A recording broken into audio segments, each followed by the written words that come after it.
Vamos a empezar con una serie sobre Primera de Corintios. Primera de Corintios, oh maravillosa iglesia, ¿no? Muchos de nosotros a veces decimos, no, es que deberíamos ser como la iglesia primitiva. Es que eso sí era la iglesia de verdad, no eso que hacemos hoy en día. Pues vamos a ver esta maravillosa iglesia de Corinto, porque sin ánimo de juzgar, pero creo que algunos de nosotros hemos escuchado lo que pasaba en la iglesia de Corinto. Hoy les quiero advertir que vamos apenas a ver la introducción de esta serie. Esta serie ya con el pastor me senté, tuve la oportunidad de ver a lo largo de toda la carta, la primera carta a los Corintios, de pronto los temas más relevantes para nosotros como iglesia. Y voy a manejar más o menos una serie de unas 8 o 9 predicaciones. Y hoy vamos a ver la introducción a la carta a los Corintios, junto al saludo y la acción de gracias que expresa Pablo en los primeros versículos. Así que, para entender bien el contexto de todo lo que está pasando, ahorita esto va a parecer un poco estilo Giovanni Di Betta. Les quiero advertir que yo no tengo la facilidad que tiene él con la historia. A mí me cuesta.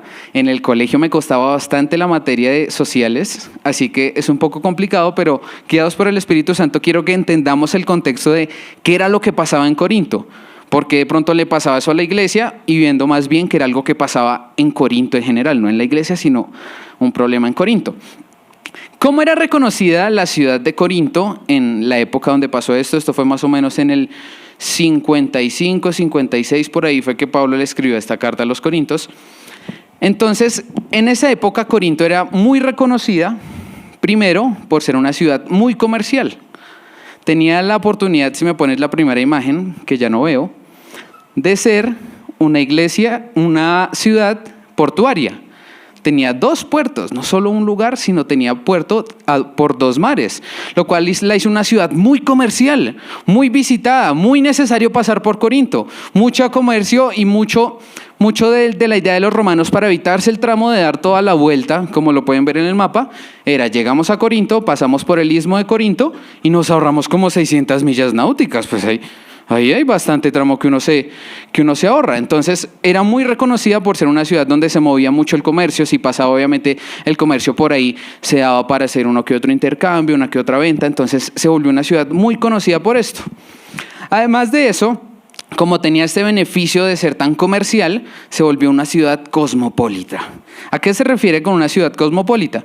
Quería decir que estaba bastante familiarizada con diferentes culturas de diversos países.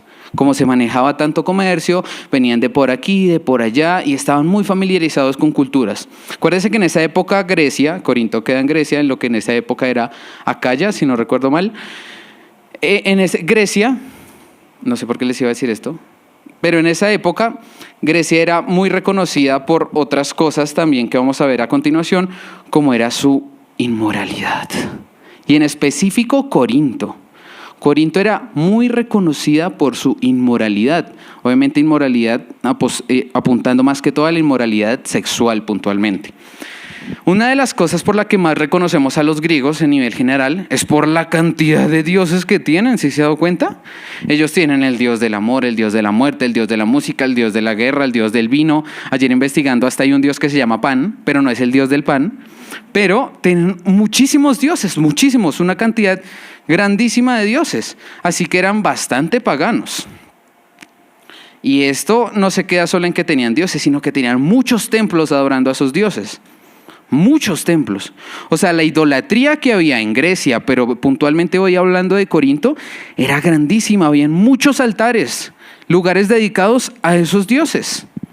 Así que hay que entender también que en esta época Acaya había sido colonizada por los romanos. ¿Recuerdan que los romanos estaban y habían colonizado toda esa parte? Pues resulta que no solamente estaban los dioses de los griegos, sino también los dioses de los romanos, que muchas veces es un equivalente, ¿no? Está el dios del amor y es prácticamente lo mismo, pero le dicen de una manera a los griegos y de otra manera a los romanos. Entonces, no solamente estaba la idolatría de los griegos, sino también la idolatría de los romanos. Eso, mejor dicho, era una cosa de locos. Resulta que era tan terrible y tan densa la situación en Corinto que hasta se había creado un término, los romanos crearon un término para definir la situación tan inmoral de Corinto. Habían creado el término corintianizar. Y con corintianizar no hacían referencia a nada más ni a nada menos que a una persona que se comportaba tan inmoralmente como un Corinto. O sea, mejor dicho, estaban por allá, no sé, en Siria, en Asia, y decían, usted está como corintianizando, ¿no? Y estaba diciendo, usted está, pero como muy inmoral. Ojo, imagínese, así de denso era lo que pasaba en Corinto, que lo reconocían por eso. O sea, a nivel mundial, si se puede decir en esa época, eran reconocidos por su inmoralidad. Y resulta que Pablo, en verdad que Pablo es persona de admirar, porque uno ve esta situación, uno podría decir, uy, yo por allá ni me meto. Pero resulta que tan grande era la necesidad que tenían en ese lugar, en Corinto, que Pablo fue y fundó una iglesia. Ahora nos vamos a enfocar un poco en el contexto de la iglesia en Corinto. La iglesia en Corinto, como ya les dije, fue fundada por Pablo en su segundo viaje misionero.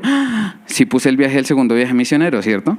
Resulta que cuando Pablo dio su vuelta, haciendo todo su primer viaje misionero por Asia Menor, luego subió por Macedonia, creo que era esa parte de arriba, y ahí bajó hacia lo que era Acaya, pasando primero por Atenas y luego por Corinto. Ahí nos ubicamos, Corinto, si lo ve ahí abajito, Corinto. Resulta que en su segundo viaje misionero, Pablo va a Corinto, funda la iglesia gracias a lo que nos narra Hechos 18 de esta parte, cuando Pablo fue ahí la primera vez a establecer la iglesia en Corinto, podemos saber que Pablo duró allí cerca de 18 meses. O sea, Pablo no fue un mes y les dijo, miren el Señor Jesucristo, la verdad del Evangelio. No, duró 18 meses con ellos. Duró 18 meses haciéndoles un acompañamiento. Esto quiere decir que Pablo tuvo tiempo para explicarles muchas de las enseñanzas del Evangelio y sus implicaciones.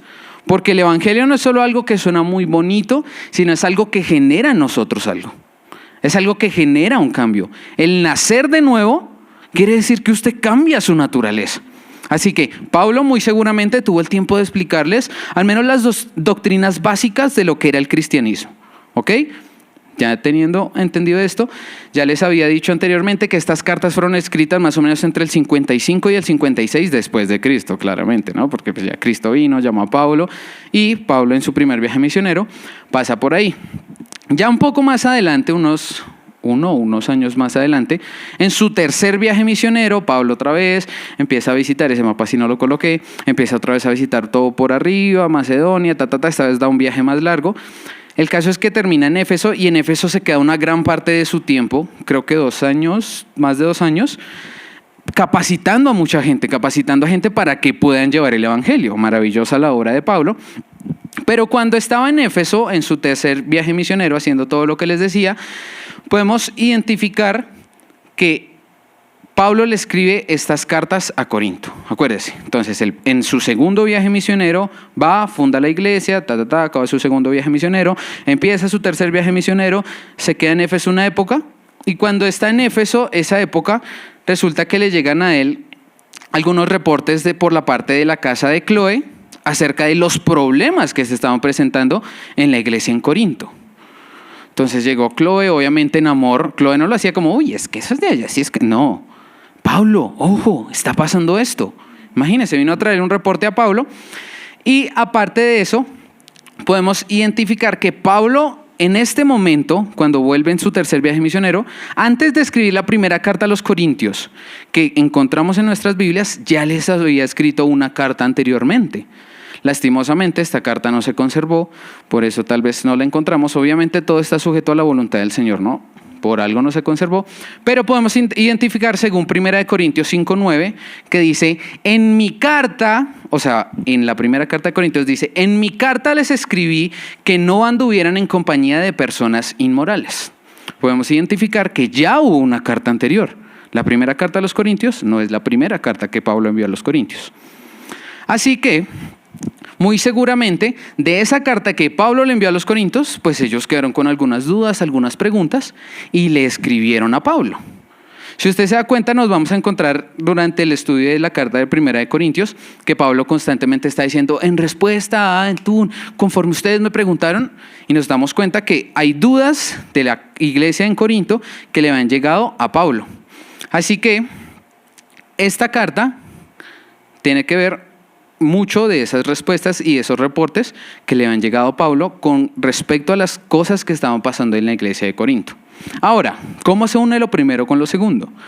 Usted tenga en cuenta la cultura tan pesada que estaba teniendo Corinto, la ciudad de Corinto.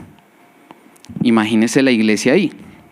Nosotros estamos en Colombia, un país, tampoco les voy a decir que es el país más maravilloso para compartir el evangelio y todos, eres cristiano, la mejor decisión. No, pero escuchando de pronto de lo que pasa un poco en Europa hoy en día, podemos decir gracias, Señor, porque al menos aquí que ya el pastor nos decía, Colombia todavía es considerada un país conservador, imagínense. Aún con lo que nosotros vemos aquí, aún somos considerados un país conservador. Pues en Corinto déjeme decirle que no eran nada conservadores. Eran del libertinaje, pero imagínense, se me olvidó pasarles este dato, pero en parte de la idolatría que había allá, había un templo a Afrodita, la diosa del amor y de la sensualidad. Y resulta que en ese templo no habían nada más ni nada menos que más de 1,000 prostitutas. Más de 1,000 prostitutas. O sea, usted se puede imaginar los marineros comerciantes que iban a hacer a Corinto. Y era reconocida por eso. Imagínense la cultura tan pesada que había en Corinto. El problema, ¿cuál fue? Y que tal vez, gracias al Señor, hoy podemos tener acceso a la carta de Primera de Corintios. El problema fue que seguramente la iglesia se estaba viendo influenciada por la cultura de Corinto. La iglesia no supo establecer cuáles eran los límites con el pecado y con los pecadores. Listo, nosotros sabemos que estamos en este mundo, no somos de este mundo, estamos rodeados de pecadores, pero ¿cuáles son los límites? Usted no puede pasar desapercibido en su trabajo como, ay, es que este man en una fiesta, sí, él es el primero que está y normal, y cuando uno está hablando de chistes verdes, él está ahí súper feliz. No, ojo, ¿cuáles son nuestros límites como cristianos? Porque nosotros tampoco es que nos apartamos y entonces hagamos un trabajo de solo cristianos para que no nos contaminemos con el mundo. No, usted tiene que estar tan firme en el Señor que aun estando allá, usted más bien sea luz en vez de dejarse opacar por la oscuridad en la que ellos están rodeados.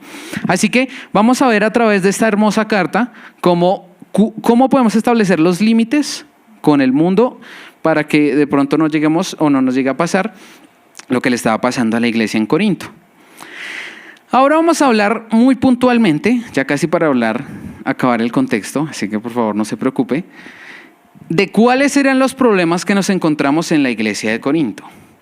El primero de los problemas, que yo creo que es el más reconocido por la mayoría, era su división. Hay un texto que casi todos los cristianos hemos escuchado, conocemos, en el que están peleando y dicen, ay, es que yo soy de Pablo, ay, es que yo soy de Cefas, ay, es que yo soy de Apolos. Están peleando por eso. Eso nos muestra división. Imagínense aquí en la iglesia ahora que hay un pastor principal y 2 copastores. No, es que yo soy de Mateo, porque es que él es mi pastor, él es mi autoridad. No, yo soy del pastor Giovanni, es que llevo 14 años y un poquito en la iglesia, es que él es mi pastor desde el primero. O imagínense los de Fathers. No, es que Héctor es el que me discipulaba a mí. Esto estaba pasando en la iglesia de Corinto. Podemos identificar que en esa iglesia los creyentes estaban divididos en grupos leales a ciertos líderes espirituales. ¿Y esto hace parte de la unidad de la iglesia? Ojo porque la división hace parte de la estrategia del enemigo para evitar que la iglesia dé sus frutos como iglesia. Si la iglesia no está unida es muy difícil. Imagínense nosotros acá queriendo compartir el evangelio, queriendo tener comunión, y uno por allá con sus problemas internos. Uy, no. Yo me voy a sentar aquí, pero yo no voy a escuchar lo que dice Mateo. Porque es que yo me acuerdo que una vez Mateo entró y no me saludó. Uy, no. Y allá se para a predicar el evangelio. Iglesia, perdóneme. Yo soy humano. Todos los pastores tristemente seguimos siendo humanos. Así que perdóneme por cada vez que yo lo he herido, por cada vez que no lo he saludado, por cualquier cosa. Pero no evite que eso impida que le llegue lo profundo de la palabra de Dios a su corazón. Yo no le estoy pidiendo que, ay, Mateito, ¿cómo te quiero? No, es complicado, somos humanos. Pero no permita que eso cree división en su corazón. Así que el primer problema que identificamos en la iglesia de Corinto era su división. Además de esto, podemos identificar que estaban tolerando la inmoralidad sexual. La parte más densa en esto, hay una, más adelante lo vamos a ver obviamente, cuando hablemos de la inmoralidad en la iglesia específicamente. había un creyente que estaba teniendo relaciones sexuales con su madrastra. Y él normal, pasaba, iba y recibía en la iglesia, se sentaba como uno de ustedes. Y Pablo tiene que, más adelante les digo, lo vamos a ver, pero estaban tolerando la inmoralidad sexual. Iglesia, yo sé que usted y yo no somos perfectos en este momento, pero sí estamos en un proceso de perfeccionamiento. Usted no puede ahorita estar batallando todavía de pronto con lo que era su debilidad hace muchos años, o al menos no de la misma manera. Puede que si el enemigo todavía esté ahí, uy, vamos y chismeamos un poquito, que es que el chisme es tan rico. Pero usted ya debe tener el fruto del Espíritu y saber que esto no le trae nada bueno. Así que, ojo, no podemos tolerar la inmoralidad sexual como le estaba pasando a Corinto. Otra cosa que es de las más densas hablando espiritualmente, era que estaban usando los dones espirituales incorrectamente. Imagínense, ahorita lo vamos a ver en el saludo y en la acción de gracias. La iglesia de Corinto había sido muy bendecida en cuanto a dones espirituales. O sea, habían, yo no sé si de todos, pero una gran cantidad de dones espirituales. Qué bendición, ¿no? Pero tanta era la corrupción dentro de la iglesia que aún estaban usando esos dones espirituales incorrectamente. ¿Y qué causaba que esos dones fueran usados incorrectamente? Esto causaba un creciente malentendido en cuanto a las doctrinas básicas del cristianismo. Imagínense la gente usando los dones como yo soy guiado por el Espíritu, entonces hago esto, y eso generaba desorden en los servicios. Más adelante también, no se pierda ojalá ninguna de las prédicas, vamos a ver qué estaba pasando y cuál es el orden, porque nuestro Dios es un Dios de orden. Qué bendición que usted tenga un don espiritual y que lo pueda usar para su reino, pero hay un orden que el Señor estableció.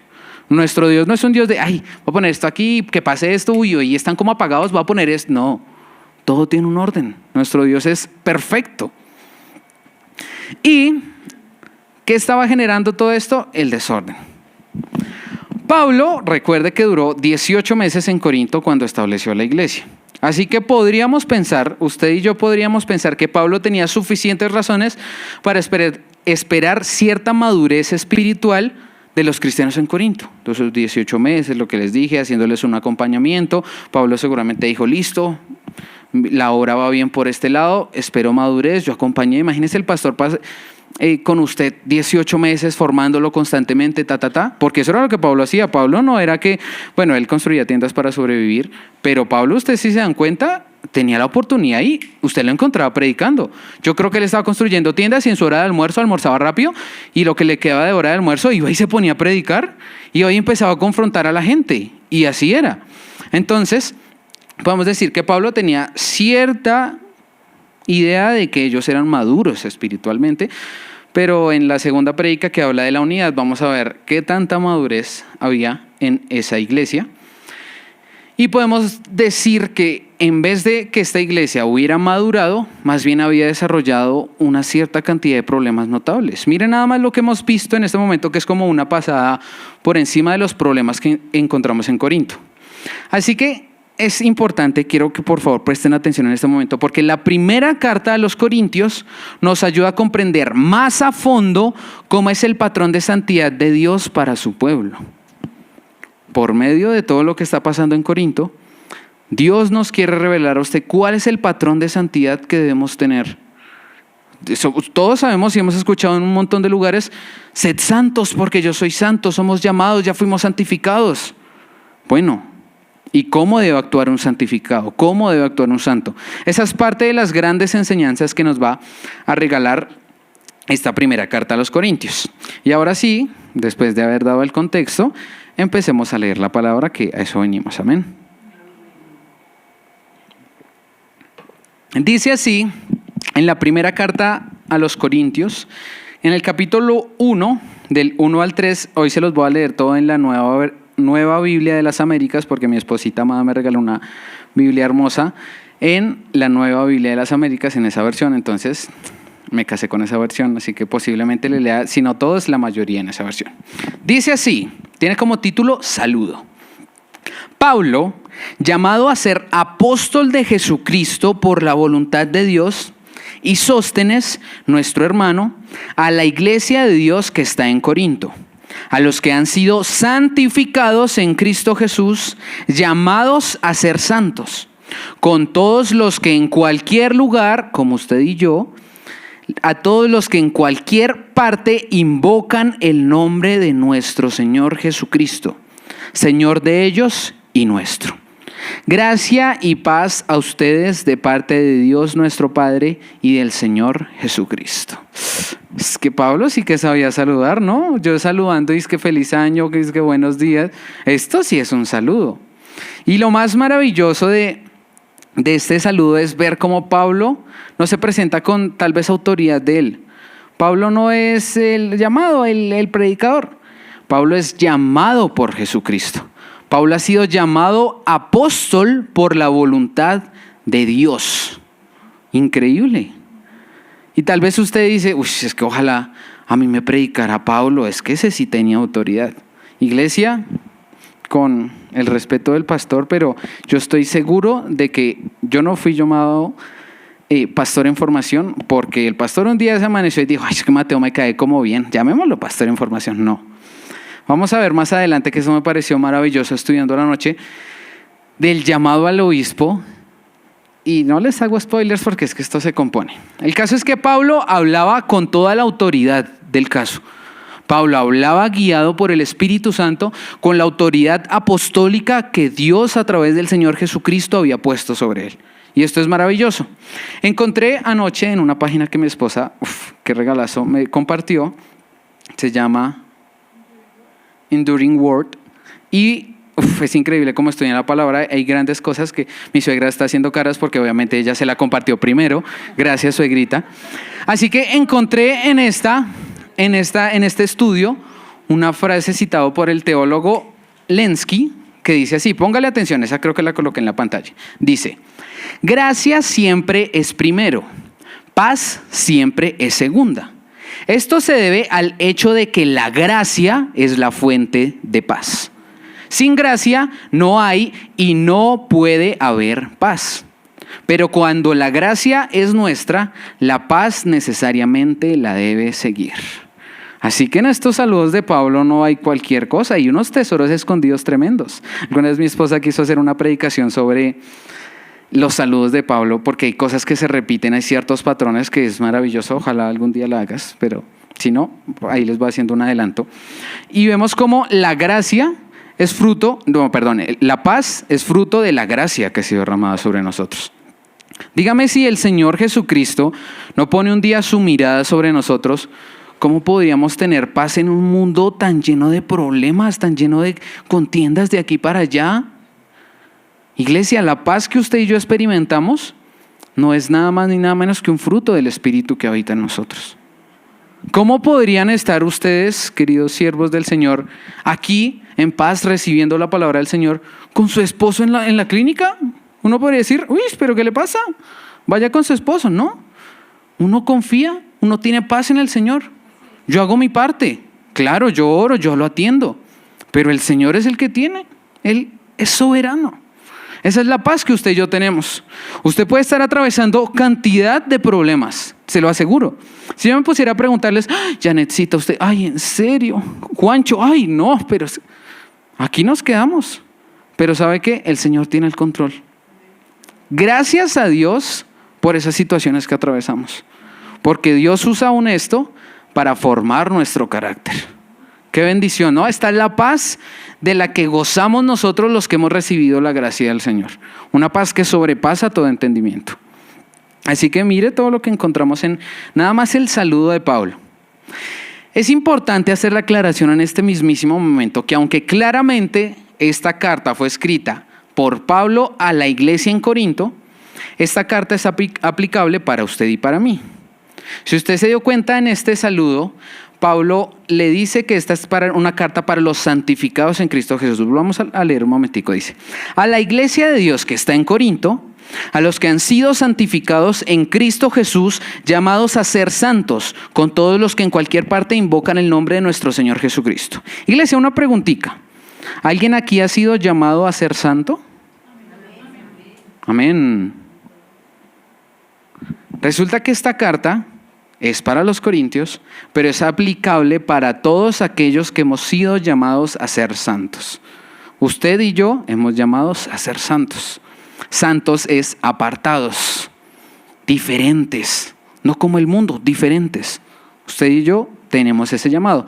Así que gracias, Señor, porque podemos aplicar, aunque tal vez podamos pensar que no hemos llegado a los extremos en la que está Corinto, pueden haber algunas cositas en nosotros de las que ellos estaban experimentando. Un poquito de división, un poquito de inmoralidad, un poquito de conceptos cerrados en cuanto al uso de los dones.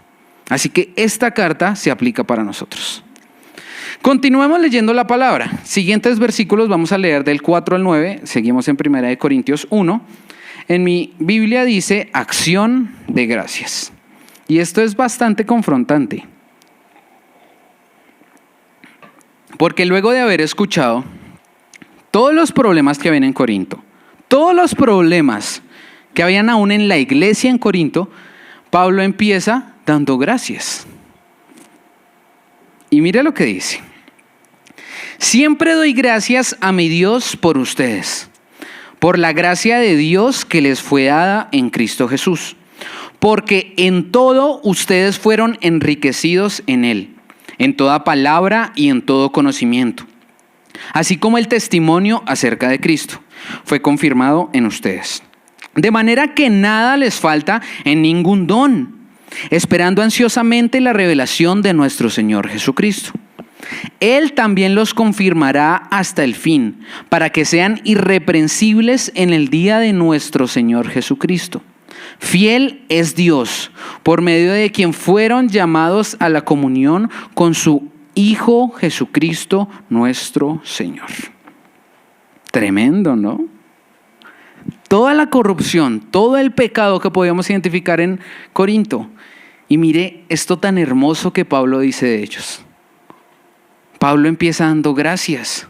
Hoy le doy gracias a Dios por el conocimiento que Dios les ha regalado, por los dones con los que el Señor los ha dotado. Y uno diría, no, Pablo, regáñelos. Es que estos están, pero como que no tienen la mirada puesta en Jesús. Espere, porque es que lo que se viene es, Pablo empieza dando gracias y esto está perfecto. A muchos de nosotros que nos cuesta esto. Yo que he tenido la posibilidad de ser líder por muchos años aquí en la iglesia, cuando hay un problema, tengo que confesarles que yo no empiezo diciéndole, ¡ay, Mateito, le doy gracias al Señor por tu vida porque eres un siervo increíble! Ah, pero es que usted como que se duerme en los servicios. A mí me cuesta, yo necesito mucho por aprender de Pablo. Porque muchas veces nos enfocamos en el problema. Uy, no, es que usted sí. Hermano, discúlpeme. No, hermano en el Señor, está bien. No a lo pastora. Hermano en Cristo, usted y yo, lastimosamente aún no hemos sido perfeccionados. Tal vez a veces nos ponemos en la posición de jueces y esa posición obviamente es buena adoptarla en cuanto usted lo use para la formación adecuada de la iglesia. No está mal que usted se acerque a un hermano en amor y le diga, mira, esto que hiciste tal vez el Señor no lo aprueba. Tal vez evaluémoslo, así en amor, no está mal. En ese punto juzgar está bien, porque parte de los beneficios de nosotros como iglesia es eso, que tenemos ese tú a tú, tenemos ese, mira, el Señor me lleva a decirte en amor, para beneficio de la otra persona. No, uy, es que usted sí llega tarde siempre. Dígaselo en amor. Oye, te estás perdiendo del inicio de la alabanza, de entrar en los atrios del Señor. ¿Qué pasa? ¿Sí me entiende? Es diferente. Así que vamos a ver por qué esta parte está llena de cosas muy importantes para usted y para mí. Podemos encontrar que Pablo empieza diciendo, siempre doy gracias a Dios por ustedes. Así que ya vimos, demos gracias a Dios por nuestros hermanos, por más pecadores que usted pueda pensar que son, por más, no quiero decir pecados aquí, pero por más argumentos que crea usted que tiene en contra de una persona, dele gracias al Señor por esa persona. Dele gracias porque aún esa persona está en la iglesia. Porque ¿cuál es la diferencia de nosotros como iglesia a las personas que están afuera? Somos igual pecadores. Continuamos cometiendo una que otra falla, sí, es diferente. Pero ¿cuál es la gran diferencia? Más bien que nosotros somos unos pecadores conscientes de que el pecado es algo que nos hace mal a nosotros, de que debemos alejarnos del pecado. En el mundo tristemente no. Allá pecan y, es que hoy sí pequé re bien. Esa es la diferencia entre nosotros, los que estamos aquí en la iglesia, y los que están allá afuera. Así que empecemos agradeciéndole. Pablo continúa diciendo que todo lo bueno les fue dado por gracia. ¡Oh, la gracia del Señor! Mire, iglesia, todo lo que la iglesia en Corinto había recibido en dones, en conocimiento, en palabra del Señor, no había sido porque es que estos eran los más estudiosos. Porque conocemos que la cultura griega, perdón, iba a decir greca, pero eso como que es lo de hacer el tinto. La cultura griega era muy reconocida por ser estudiosos. Los filósofos, usted piensa en toda esa cosa, eran súper juiciosos, súper ñoños. Pero todo esto que el Señor les había regalado no es por méritos. No es porque a esta persona le encanta explorar la palabra. No es porque un montón de cosas, mejor dicho, esto que ellos habían conseguido es imposible conseguirlo de forma humana. Usted se puede esforzar, usted puede coger esta palabra y manejarla de pie a pa, puede citar los versículos, las doctrinas, la teología que usted quiera. Pero si eso no fue dado por el Espíritu Santo, ¿de qué le va a hacer provecho a usted? Hay gente allá afuera que conoce más de palabra que usted y que yo. ¿De qué le ha sido provecho para ellos? Si eso no viene por gracia y guiado por el Espíritu, no sirve para nada. Así le había pasado a la iglesia en Corinto. Todo eso que ellos habían recibido no era porque ellos fueran los más santos, los más inteligentes, los más juiciosos, los que más ayunaban, los que más... No, fue por gracia. Iglesia, y todo lo que usted y yo tenemos, que hemos recibido del Señor, es por gracia. Imagínense, esos dedos ágiles y veloces de Juancho no son solamente porque él sea disciplinado y él estudie y él haya estudiado. El Señor tuvo que derramar de su gracia. Imagínense, si no, Juancho, ¿dónde estaría? Pues por allá en un grupo alejado del mundo y pum, pum, pum, pum, pum. Pero no, por gracia del Señor, él fue llamado a ser un ministro de Dios. Qué grandísimo esto, ¿no? La gracia nos toca a usted y a mí. Usted no debe vanagloriarse por las cosas que le han sido dadas, porque no fue por mérito, porque es del Señor y para el Señor. Así que, ojo, así como la iglesia en Corinto había recibido todo por gracia, usted y yo de igual manera. Usted y yo tal vez podríamos sentirnos orgullosos de no presentar algunos de los problemas como los que estaban pasando en Corinto. Sí, no, mire, yo no creo que ninguna persona de aquí de la iglesia se esté acostando con su madrastra. Pues yo me siento orgulloso de esto. Podría pasar por nuestras mentes. Pero usted se ha fijado en todas las cosas buenas que habían en esa iglesia. Todo lo que ellos habían recibido decía que tenían gran manejo del conocimiento de Dios, de los dones. Así que más bien quiero hacerles una pregunta. Usted ahorita se siente orgulloso de no pasar por algunos de los problemas que ellos pasan. Pero usted se ha evaluado si tiene algunos de sus puntos buenos. ¿Cómo está usted en conocimiento del Señor? Si una persona se acerca a usted y lo aborda en la calle y cuestiona su fe, ¿usted está preparado para defenderla? Si usted ha sido dotado por un don del Espíritu, ¿usted lo está ejerciendo? ¿Usted lo está usando para la gloria del Señor? Ojo, porque a veces caemos en eso. No, pues yo no soy como los corintios, yo no estoy corintianizando. Pero usted está al menos imitando algo de lo bueno. Acuérdese que en el Señor podemos encontrar cosas maravillosas aún en vasijas de barro como nosotros. Así que lo increíble de todo esto es ver cómo nada era por mérito de ellos, absolutamente nada, sino que había sido dado por la gracia del Señor. Pablo agradece a Dios por los dones que habían entre los corintios. Y esto a pesar de que aún estos mismos dones, como les decía, entre los problemas, estaban causando dificultades en los servicios de adoración. Aún cuando estos dones estaban siendo mal usados, Pablo empieza dando gracias. Y esto es muy importante analizarlo, porque los dones no eran el problema. Qué bendición tener dones, sino que más bien eran las actitudes y las creencias incorrectas acerca de los dones. Qué bendición tener los dones del Espíritu, súper. Ahora, usted está en la capacidad de administrar esto bien. Ojo, porque esto era lo que seguramente les estaba pasando a ellos. Hay otra cita que encontré en esta maravillosa página, que es de Spurgeon, que dice así, póngale atención: ¿No debería eso mostrarnos que los dones no son nada? A menos que estén puestos en el altar de Dios. Que no es nada tener el don de oratoria, que no es nada tener el poder de la elocuencia, que no es nada tener aprendizaje, que no es nada tener influencia, a menos que sean dedicadas a Dios y consagrados a su servicio. ¿Para qué le sirve a usted un don si no es para el Señor? Seguramente para esto, para lo que le estaba pasando a la iglesia, para crear división, para crear conflictos. Iglesia, si usted ha sido bendecida con dones espirituales, entrégueselos al Señor. Usted va a ver cómo eso da los frutos que debería dar. Mire esa cita tan maravillosa de Spurgeon. Así que podríamos decir en este punto que la iglesia en Corinto tenía sus puntos fuertes y tenía sus puntos débiles, claramente. Pero Pablo en esta acción de gracias alaba a Dios por los puntos fuertes. Y expresa una gran confianza en que Dios se encargará de los débiles. ¿Se dio cuenta?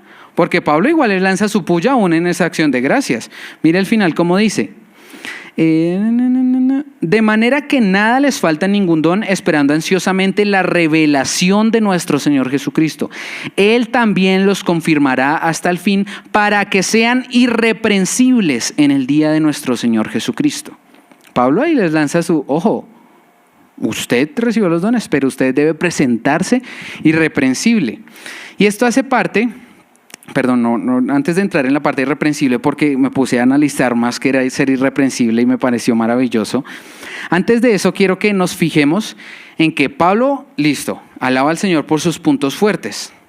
Pero usted se dio cuenta de la confianza que expresa Pablo de que el Señor seguramente va a trabajar en la iglesia en Corinto. O sea, Pablo escribe esta carta totalmente en mente con todos los problemas de la iglesia en Corinto.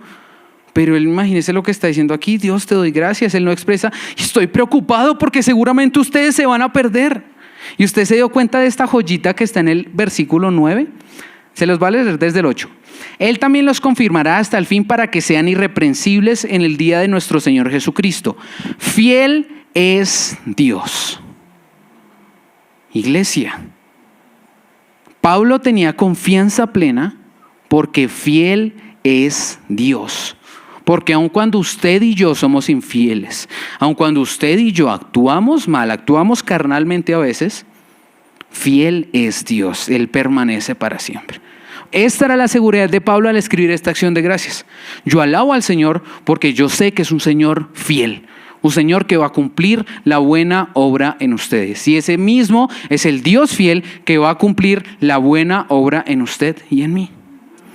Así que ahora sí, entremos porque la parte irreprensibles está buenísima y bueno, si alcanzamos.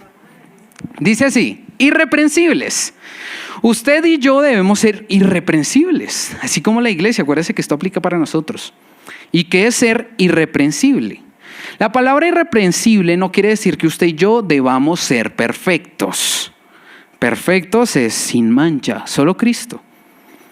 Esto más bien quiere decir que usted no puede nadie acercársele a culparlo, a decirle que usted tiene tal tacha, que usted cumplió tal falta. Más bien usted debe presentarse impecable, inocente, irreprochable. Hoy, iglesia, ¿usted se ha presentado irreprensible ante el Señor? O si nos ponemos a hacer aquí como un juzgado, ¿quién tiene cosas para acusar a la pastora Yanira? Yo, porque ella no es pastora.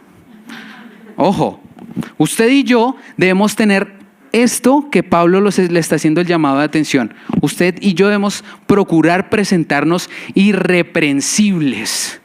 Que no haya nadie que venga y le diga, pero usted que ayer lo vi saliendo de este bar. Usted, ojo, debemos procurar que no hayan algún argumento para señalarnos. No quiere decir que vivamos por apariencias, no, es algo totalmente diferente. Pero esta es la santidad que debe procurar, una santidad que testifique. Así que usted y yo debemos presentarnos irreprensibles. Me pareció muy curioso porque el término irreprensible aparece tanto en la carta a Tito como en la carta a Timoteo. ¿Y saben qué aparecen? Aparecen las características que debe tener un candidato a ser obispo. Véase obispo como una persona que quiere ser un anciano de la iglesia, un líder de la iglesia o un pastor. Esto hace la palabra obispo, no piense en la Iglesia Católica. Yo no quiero ser obispo como la de la Iglesia Católica. Yo me presento como irreprensible para ser pastor para el Señor, para la Iglesia del Señor. Así que me pareció muy curioso que en las dos cartas nombra que deberían ser irreprensibles. Y el término irreprensible no quiere decir que una persona sea libre del pecado. Porque ya hemos hablado del pecado, porque usted y yo somos santos que a veces pecamos. Y entonces, si usted peca un día, no quiere decir que usted ya no se pueda presentar irreprensible. No. Más bien, es una persona que vive de una forma digna del Evangelio. Una persona que viva de una forma digna del Evangelio. Si usted está tomando apuntes, anote esto. Porque el Señor nos está llamando a presentarnos irreprensibles. ¿Usted está dejando en alto el Evangelio que predicamos? Esto es ser irreprensible. Que su vida lo demuestre. Lo vamos a ver que no solamente lo encontramos en las cartas de Pablo en Primera de Corintios, que la estamos estudiando, tampoco únicamente en Tito y en Timoteo, como se las acabé de nombrar, sino que también la encontramos que el llamado a ser irreprensibles es para todos los creyentes. Mira lo que dice en Primera de Tesalonicenses 5:22. El título de este texto un poco más arriba es Deberes prácticos de la vida cristiana. Si usted tiene una vida que muestra un seguidor de Cristo, deberes prácticos de la vida cristiana. Dice, 1 Tesalonicenses 5:22, absténganse de toda forma de mal y que el mismo Dios de paz los santifique por completo y que todo su ser, espíritu, alma y cuerpo sea preservado irreprensible para la venida de nuestro Señor Jesucristo. ¿Escucho eso? Que todo su ser, porque podemos decir, no, mi espíritu está irreprensible, está ungido por el Señor, pero su carne, bueno, más bien su alma, sus pensamientos, sus sentimientos, porque mire, dice, su ser, espíritu, alma y cuerpo, completo, todo su ser, sea preservado irreprensible para la venida de nuestro Señor Jesucristo. Y más, creo que sí, más adelante. En Filipenses 2:14 y 15 lo encontramos también. Mire lo que dice.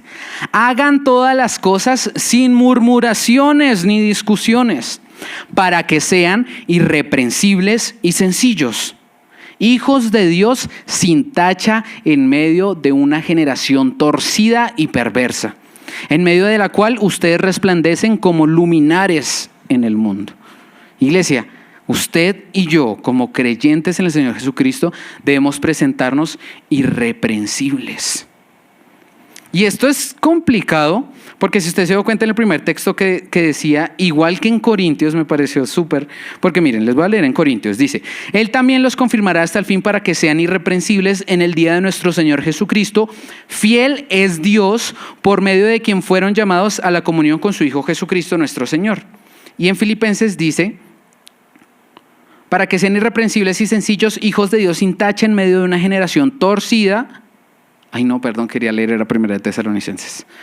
Dice así, y que el mismo Dios de paz los santifique por completo y que todo su ser, espíritu, alma y cuerpo sea preservado irreprensible para la venida de nuestro Señor Jesucristo. Aquí en 1 Corintios lo cita como para que en el día del Señor, ese día del Señor, hoy es el día del Señor, amén, el día para el Señor, sí, pero también sabemos que este día del Señor es cuando el Señor vuelva. Iglesia, ¿quién de ustedes sabe cuándo vuelve el Señor? Por favor, pásenos el dato. Pero creo que nadie. El Señor puede venir perfectamente en media hora. El Señor, lo dije la vez pasada, puede que yo acabe de orar y nos llame. ¡Puf! Puede que sea 1 año, 2 años, 1 década, 1000 años, no sabemos. Lo que sí nos está llamando es que ese día que usted y yo, que el Señor vuelva, que el Señor lo llame, usted sea hallado irreprensible. Iglesia, esto es un llamado de atención para que usted y yo día a día nos presentemos irreprensibles a Él. ¿Ok? Ya para cerrar, me pareció muy curioso, no sé si usted se fijó, pero hoy leímos 9 versículos, Primera de Corintios leímos del 1 al 9, y en cada uno de estos versículos Pablo hace un gran énfasis en Jesús. ¿Usted se dio cuenta? Pablo llamado a ser apóstol por Jesús, los conocimientos y dones dados por el Señor Jesús. En todos, vuelva a leer en su casa, en todos apunta a Jesús. ¿Usted por qué cree? No, porque es que Pablo le gustaba escribir la palabra Jesús. No. Pablo directamente desde la acción de gracias, ¿sabe qué está haciendo? Está promoviendo la cura segura para todos los problemas de la iglesia en Corinto. Seguramente el problema de raíz era que la iglesia en Corinto había quitado su mirada en Jesús y la habían puesto en ellos mismos. Y este es un problema gravísimo, iglesia. Puede ser su problema y mi problema también. Si usted en algún momento quita la mirada de Jesús, sabe que todo lo que el Señor le ha dado es para Él, ¡qué peligro! Así que vea, Pablo desde la acción de gracias y el saludo, está atacando directamente al problema diciéndoles, ojo, Jesús es la solución. Ponga su mirada en Jesús y va a evitar desviarse. Ponga su mirada en Jesús, que le ha dicho que la inmoralidad sexual es algo que usted no debería permitir. Ponga su mirada en Jesús para que la unidad en la iglesia de los frutos que debería dar. Así que desde ya Pablo lo está apuntando en este saludo, en esta acción de gracias. Iglesia, ya como conclusión, aunque por gracia del Señor, usted y yo no estamos en el punto de la iglesia de los Corintios, por pura y soberana gracia del Señor que nos rescató, igual debemos entender que cualquier problema que estemos enfrentando usted y yo como iglesia hoy, nos pueden estar mostrando que tenemos nuestros ojos en el lugar equivocado. Ojo, cualquier problema, hasta el más chiquito, puede ser que usted esté desviando sus ojos de Jesús, nuestro Salvador. El lema de este año, o no sé si creo que solo este año, es un cambio de adentro hacia afuera. Así que, iglesia, permitamos que el Espíritu Santo, por medio de la carta que Pablo le escribió a los Corintios, trabaje en nosotros desde adentro para que los frutos se vean en nuestro testimonio y en nuestro diario vivir. Amén.